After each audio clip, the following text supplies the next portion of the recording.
Tappy activated. So switch on your Bluetooth. Here's crucial data about top wallets in the world of NFTs.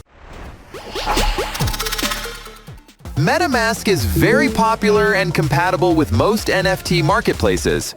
Rainbow is a mobile-friendly and open-source option. Rabbi Wallet is easy to use and beginner-friendly. It supports two-factor authentication and links to US banks. Trust Wallet supports many different assets and has a built-in Web3 browser.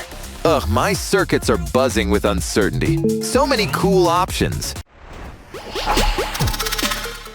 Now choose an NFT marketplace, but first decide what type of NFT you want to sell. Let me upload some options of the best marketplaces. OpenSea is the biggest and first NFT marketplace. GetGems Marketplace is the home of NFTs on Ton.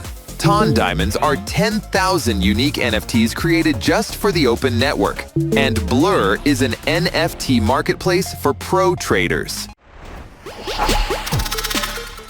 I hope you've cleared some space on your memory boards. That's how you create an NFT. First, you gotta connect your wallet. To do it, go to your chosen marketplace, sign in, and go through a few authorization steps. The next step, unlocked.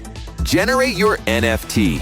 Upload your file to your chosen marketplace. Then fill in details like the name, description, image size, metadata, and so on. Make sure to select the blockchain where your NFT will be stored. Then hit Create. List your NFT for sale. Now that your NFT is minted, you're ready to sell it. Set your price and click Sell. Depending on your blockchain, there may be a small transaction fee to finalize the sale. Selling an NFT usually just transfers the ownership rights, but you keep your intellectual property rights.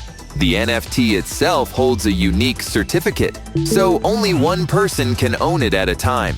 Most marketplaces let you choose whether or not to transfer copyright with the sale. Many marketplaces offer royalties, so you'll get a percentage every time your NFT is resold. It typically ranges between 5 and 50%. That's it for today. Like, share, and subscribe. Tappy deactivated.